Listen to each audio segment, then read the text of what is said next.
Hi, this is Steve, Triathlon Solutions, with another poolside coaching series. We're not at poolside today. We're in a beautiful secret training spot in Oceanside, California, really close to the upcoming 70.3 race in March of 2010. What we're doing today is it's December the 19th, and we're doing some wetsuit swimming today in the bay. And we're going to film a new triathlete, Rocky, and we're going to have him swim end to end here and give him some voiceover critique and hopefully help him out, because that's one thing we like to do here at Triathlon Solutions, is give all the athletes a video feedback, and that way they can look at it over and over again and understand their corrections and make improvements and get faster. So what we're going to have here is, Rocky, can you wave your hand to us? Okay. So go ahead and do 10 strokes down, and then once you get back, just keep going back and forth, and then I'll critique you as you swim. Does that make sense? Sounds good. Okay, so go ahead. One thing we've tried to impress upon Rocky is that we want our swim movements slow, streamlined, because right now we're just doing training. We're not doing speed drills. We're not doing anything time. It's all about technique right now. So the thing I'm going to be telling Rocky is I want him to work on keeping his head down, press down on our... Let's see if we can go end to end, a little bit further on each lap. Go further this way now? Yes.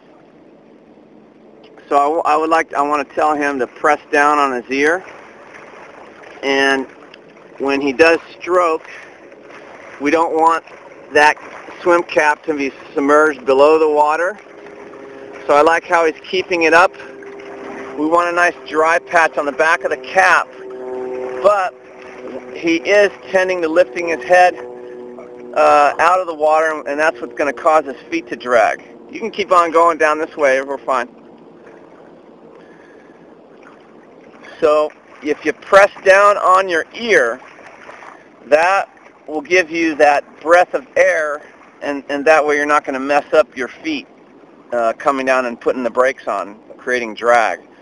Because when you lift your head up high out of the water, or if your head is way, way low in the water, we come into what's the third law of Newton's movement, and that's where every action is equal to an opposite reaction. So that was talking about the head position. Now we're going to look at Rocky's arm action. There are 7 elements of athletic movement, and the body position, arm action, leg action, breathing, coordination, smoothness, and relaxation.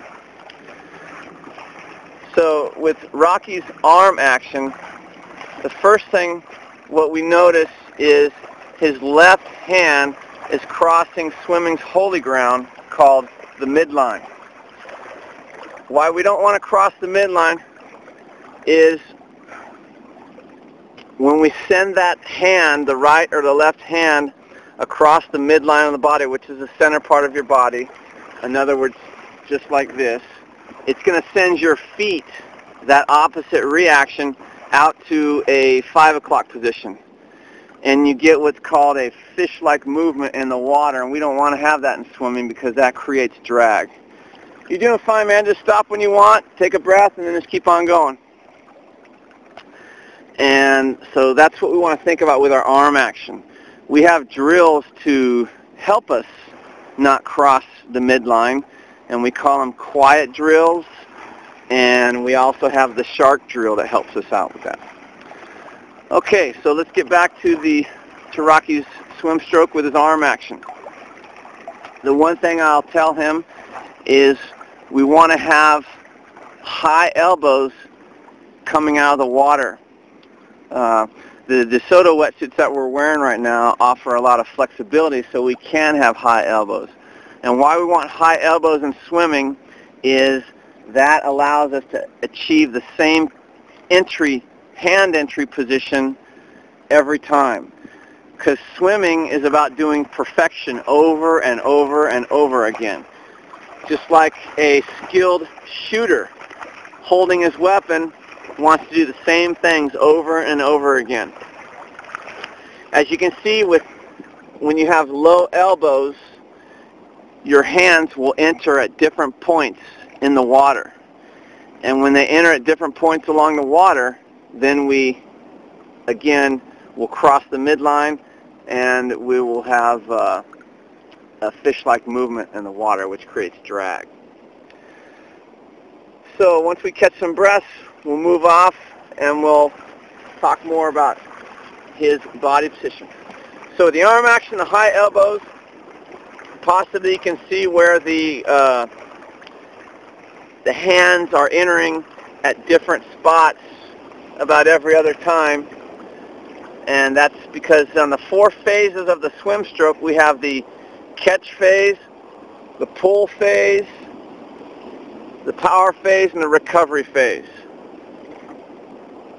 The high elbows is the recovery phase of our swim stroke, and that allows us, once again, as I said earlier, to enter our hands the same spot that we started in. Okay? Are we good for another lap? Yeah. Okay. Sure is beautiful here. It's hard to believe that it's San Diego and it's December 9th. We're not going to tell you the secret spot that we're training at right now. We don't want any more people here. Okay, so this will be our last one. Okay. Right now I want you to think about V, okay? Say, hey, I'm going to put my hands in a V shape when they enter the water, okay? Because right now your left arm's kind of crossing that midline. So let's just think V and see if it sort of pulls your hand out a little ways and not cross the midline. So we say V because that's the drill, one of our drills that we do in swimming. And that's to help keep us from crossing the midline. Basically, your hands enter at a V position. Much better. Much better, Rocky. Now, with moving down, we talked about body position. We talked about arm action. The leg action. We don't say kicking here at Triathlon Solutions. We say leg action. And that's because we don't want to think kick, which makes people think it's something that happens with your feet. But leg action, just like all athletic movements, start with your core. So we want a simple flutter action with our legs, and the legs just provide us a stream-like position in the water and keeps them from dragging. When the legs dip in the water, that causes drag and slows us down.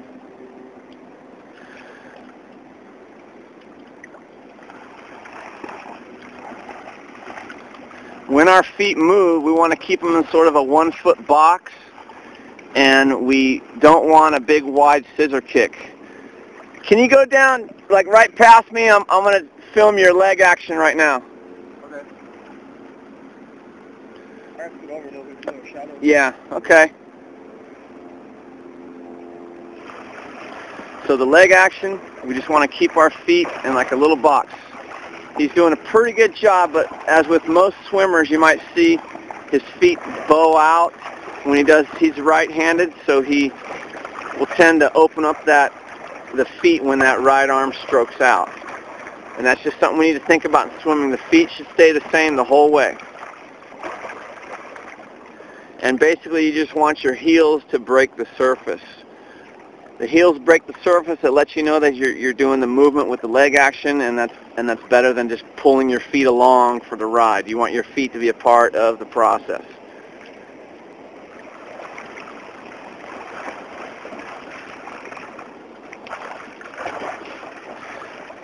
So with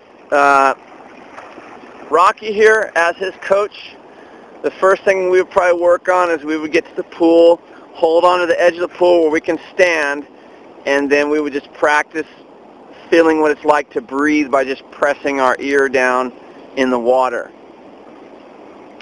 instead of lifting the head high out of the water to get a gulp of air. You don't need that much air in breathing. Just a quick little breath just to help us keep aerobic. So how are we doing? We ready to put it on pause for now? We'll go ahead to the ocean. Sounds like we've got some waves out there.